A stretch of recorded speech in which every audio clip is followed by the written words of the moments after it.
God can set you up so well that the enemy will fear you.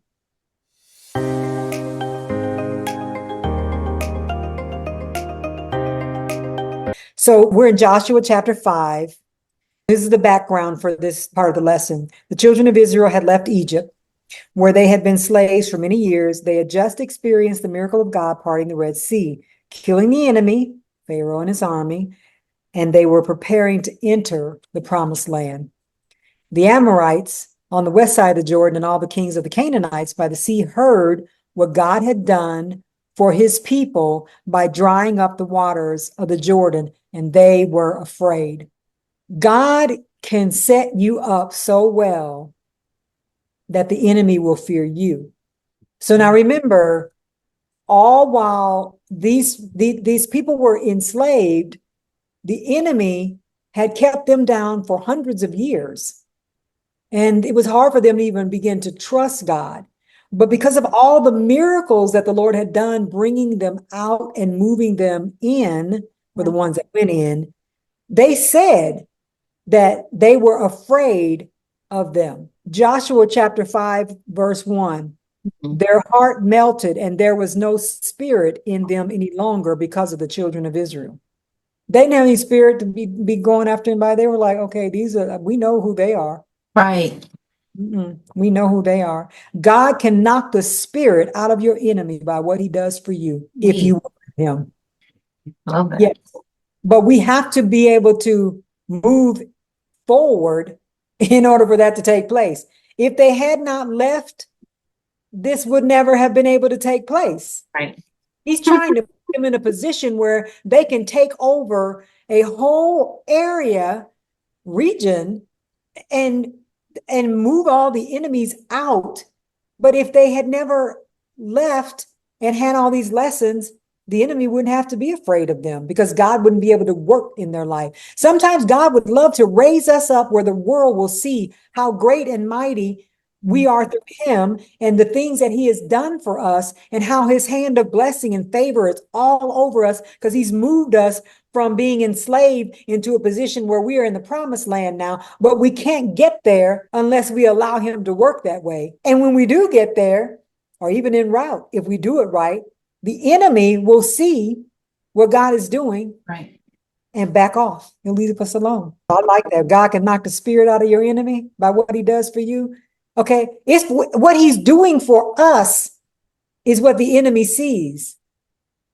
Yes. Right. Yes. He sees that, what he's doing for us. So, but he has to have that opportunity to do it for us. Yes. Okay, so in the next point, Joshua 5:2, at the time the Lord told Joshua, make flint knives for yourselves and circumcise the sons of Israel again the second time. And this is the reason why Joshua circumcised them. All the people who came out of Egypt, who were males, all the men of war, had died in the wilderness on the way after they had come out of Egypt. So remember, the older ones that complained, the Lord's like, y'all not going over. Right. We're not taking all this negativity over into the new land. We're not taking all this complaining and grumbling and this bad attitude over into the new land. Right. You are not going to receive the blessing that I had for all of you because you're complainers, you're negative, you don't know how to trust me, you walk in doubt. Stay over here in this land. Now, I took you out of Egypt. I did deliver you, but that's as far as you can go. Can't go any further than that. Now, the rest of you that have a more positive attitude, that know how to trust me, that know how to allow me to deliver you, that know how to speak life, that know how to move. When I tell you to move, know how to trust me and don't doubt, I'm taking you on. We're going. Okay? Taking you with me. We're going. I'm going to do this for you. But I'm going to have to you're going to be circumcised. So circumcision is just a covenant that you made with God. It was a covenant for them, for the children of Israel. Okay, so that the reason that he had to circumcise again was because the ones that were born in the wilderness, born into that impoverished way of life, born into just having their needs met, nothing extra, no greatness in being born in the wilderness. They had manna every day. Their shoes didn't wear out, right? Remember that? They were circling in there for 40 years, all the young ones with their parents because they were born in that. There's no circumcision for them. Okay. The Lord said, all y'all that get to stay in there because of your attitude, the younger ones that were born in there, born in it because of you, born in it because not in any fault of their own. They were just born in it because 40 years I had to make you stay in there. So all your kids got to stay in there with you because you got an impoverished way of thinking. You don't know how to trust me. You live in doubt and you're negative. But your kids, I'm taking them out. I'm moving them into the promised land because they are going to be the ones that I'm going to raise up. But by the way, I need a new covenant. Make a covenant. So Joshua, I need you to circumcise them so that they can come over here in a new covenant. This is a new day and I'm doing a new thing. You're preaching.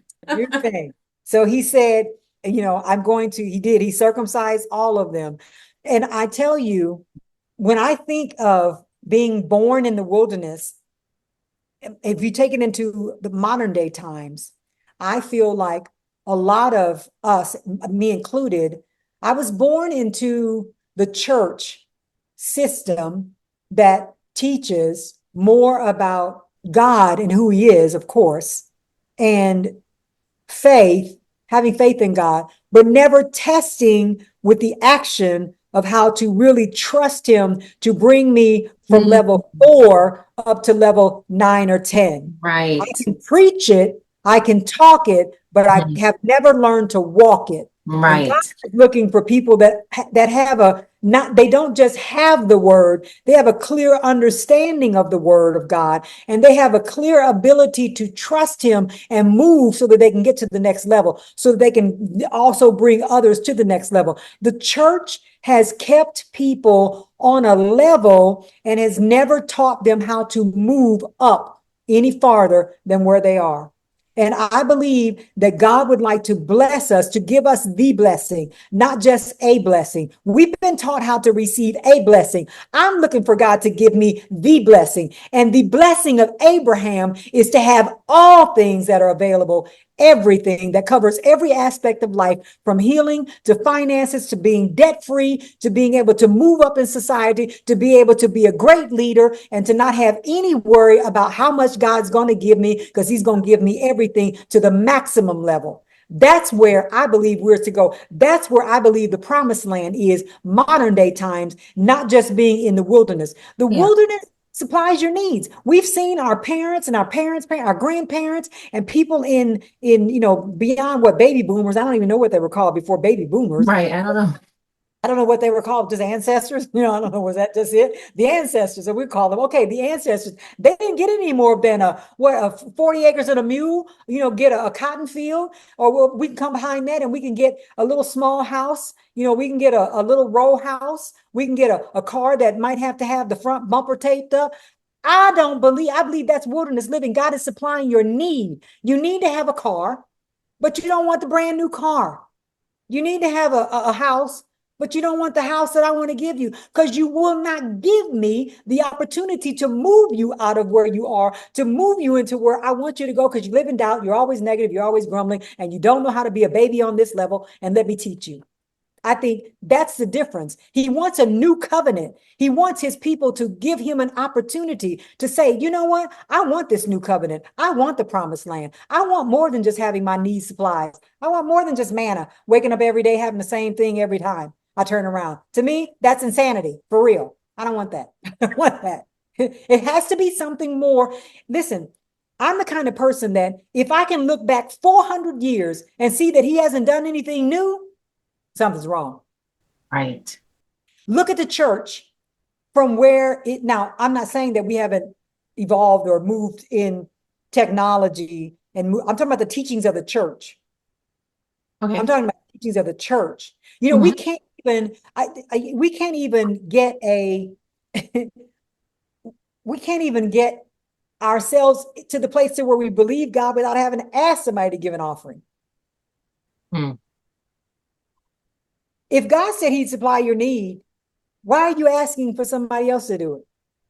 We can't get past a welfare system, a system that the world set up for us. I'm not saying emergencies. God will always work for us in a lot of ways, but don't you ever want to come away from where you've been for 30 years or 20 years? Don't you desire to have more than what you see? I mean, I was desiring for more at 16. I was like, this ain't it.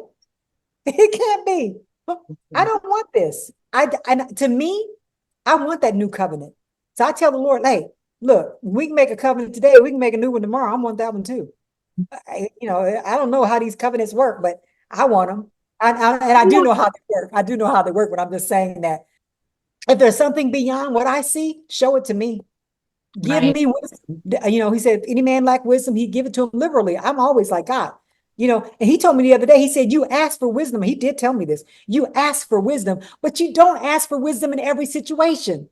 He said, you pray for wisdom holistically. And I have. It's like, God, give me wisdom. Your word says, that we should ask for wisdom and you will give it to us liberally. But don't you know that you need a different kind of wisdom for every situation you in? I don't need the same kind of wisdom for this that I need for over here. It's a different kind of wisdom. I need wisdom for this. And he's like, Kina, stop asking for wisdom holistically. Start asking for specific wisdom. You're in a new transition. You need wisdom for this. You're in a new assignment. You can't use the wisdom that I gave you for that last assignment is not going to work in this assignment because they're two different things. And he told me, he's like, can you ask for wisdom for this assignment? I'm like, yeah, just tell me what to do. I'm like, I'm good. I just want to know what to do. That's it. Yes. So he told me that. So remember, some were led in, some were born in, some were left in, and some were left in wilderness to die. When you're born into something, and I'm going to use this word poverty, when you're born into poverty, it's not your fault. But whether you come out of it, that's on you. Right. That's on us. Absolutely. If you want to stay in that wilderness, impoverished way, then that's fine. God will let you stay there. But if you want to come out, then you make a new covenant with God and tell him to show you everything that he's got for you on this other side because you want it. And he said, you have not because you ask not. And I'm telling you, ask. God led these people in the way, not the easy way, but he led them that way so that they could trust him. They were born in because they happened to be in the midst of those that were led in, right? Some were left in because they grumbled, complained, and disobeyed God. They were left. There was nothing that they could do to get them out. He was done with them. He said, I am done. I have gone over this and over this. You've heard it. You've heard it over and over and over. I've showed you over and over and over again. You continue to disobey. You continue to complain. You continue to not trust me. I am done. And at some point, God will get finished and he'll be done. That's why Jesus is interceding for us all the time. He's interceding at the right hand of the Father because God's like, I'm done with y'all. We don't want to miss the blessing. We want what God has for us. I want all of it. All of it. If he says I'm in the wilderness and I can only have a pair of shoes, and I'm like, these shoes is old. I want a new pair of shoes. Just take me out. Be like Dorothy, click my heels. Let me out. Don't keep me in here. That's just me. He's so much bigger than what we're talking God. I know. The universe. Some of the things that we ask for, they're not even big to him. He just be looking at, it was nothing for him to feed them manna. He did that for a reason. I mean, you got manna, the promised land. He could have given them the promised land. He could have just said, go. I'm going to zoom you right over here. Quickly now, move. Right. He's like, no, I'm not going to send you over there because there's some lessons you need to learn. Right. And then when they went, remember, all those tribes got all that land. They went to war. I can tell you what, the ones that came out of the wilderness, they had to learn how to trust the Lord, how to follow instructions, how to believe that what he says, it's him telling them to do it. Because when they went to war, they had instructions. Every war was different. Remember when they went to war to fight all those in every area, Amorites, the Canaanites, the Hittites, the Jebusites, all those ites that they had to fight. They fought all of them differently. Yeah. So they had to learn how to trust God. And then God put Joshua in charge like he did Moses. And they had to trust that Joshua was a man of God and that God was leading Joshua. And they had to follow instructions. If you're going to take Jericho and I tell you to shut up for 7 days and you walk around, don't ask me why I tell you to shut up. Just shut up. Just be quiet. Walk around. And when I tell you to shout on the 7th day, When I tell you to shout, you shout. My But goodness. before then, keep your mouth shut. And he probably told them to keep their mouth shut because they would say something that would mess up what he had in Of plan for them. course, right. Like we did. And speak life? No, we're not going to speak life. We're just going to cause everything to mess up because we're just going to not believe and just say all the wrong things. He's like, close your mouth. Mm-hmm. But what if they didn't follow those instructions? What You if? got a whole tribe of people walking around the city quiet. No matter who taunted them or who said anything, they didn't open their mouth. That is so powerful, though. So It's very powerful. powerful. But they learned in the wilderness how to trust God. And I tell you, the biggest teacher, I believe, for them, I believe the biggest teacher for the younger ones coming out was they saw the older ones left. Mom, dad, y'all ain't going. Uncle and auntie, y'all ain't going. Grandpa, y'all not going. Y'all gonna be left. They didn't get to go. They died in the wilderness. And that to me is a great teacher to see that the Lord left them there. I mean, that speaks volumes. You better get it right. Right. Right? The next generation is like, I don't want that. Can one learn to love the wilderness, or maybe not love it, but at least appreciate it and know that you're getting something out of it? I think you can learn to love the Lord so much that whatever he does is okay. I think you can get to that point that it's like, whatever, we're good. I think you can learn to, and love, learning to love, it's all on different levels. You don't, when you're first saved, I always say when you're first saved, you're just a little zealot, you just, I'm saved and I got it. Now, it's like, you better get it and you better get it too. You know what I mean? You're just like all excited.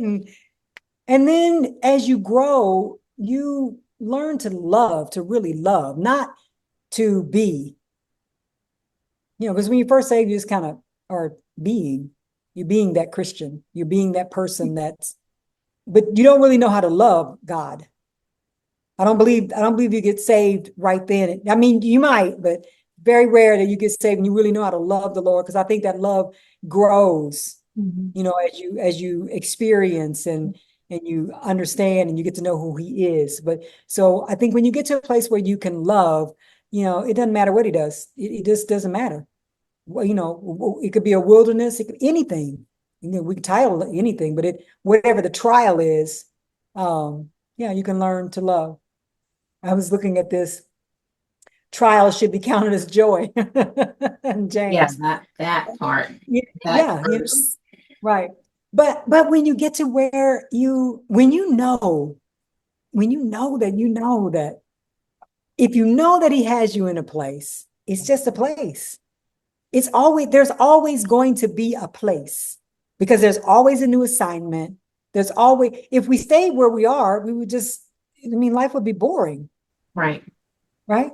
So for a Christian, there's always a place. And that place is like, if you could see it like this, and maybe you're not a gamer, or maybe you never gamed, or I don't know, but if you could see it like that, where you get on a new level and you have to experience and explore that new level wherever it is. And you might get shot down, or you might not have food if you play. I used to play Oregon Trail. You get on there, it's like, oh, you die because all your corn dies, you don't have any food. Well, that's life. That's the way it is. You just get into this thing, and there are going to be obstacles, and there's an enemy. There's something always there, but just know that you have an allegiance. You've got something that you can't see, angels behind the scene A working. lifeline. You do. And no matter what your situation is, whether it's a wilderness or whatever it is, whatever it is, you're never going to stay there unless you get left in that wilderness like they did. Okay. But I'm speaking to you personally because you asked the question. You're not going to stay there. So what you have to do is you have to recognize that you're always going to go up to a different level. And when you get to that different level, there's different things you have to look out for on that level. You don't really know what's on that level. You got to learn that level. Yeah. It's the same way that it is for us now. And if you could just get into life and just realize, I don't care what age you are, you could be 7, 8, 9, 12, 13, 15, 16, whatever level, wherever you are in your life.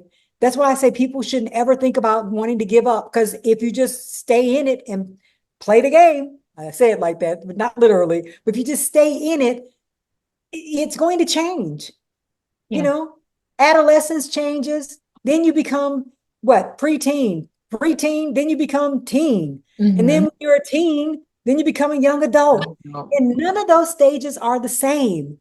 None of them. You just act out differently, not act out bad, but you just do different things on Mhm. those levels. But you're still dealing with life. And if you let it, life can still be good, even when life looks bad. It's all about the attitude that you have, even as an adult. Whatever your situation is, if you can have a good attitude about it and work through it, it's all good because it's going to change. You're not going to be 20 forever. You're not going to be 16 forever. You're not going to be 65 forever. And if you can just take this piece of advice and know that whatever age you are, whatever stage in life you are, it's going to change, and it'll change for the better if you allow God to work. The only time that it doesn't is when you give up and you don't let God work it out for you. And even when you're not serving God, I tell people that aren't saved and they're not walking with the Lord and have no idea to walk with the Lord, He can still work it out for you because He says He reigns on the just as well as the unjust. He still Yes. loves everybody. Yes. And we Mhm. have to have greater hopes than where we are, always. So, no, you might not love the situation, but love God enough to know that the situation is okay because He got you in it, He led you to it, and He'll take you out of it. Amen.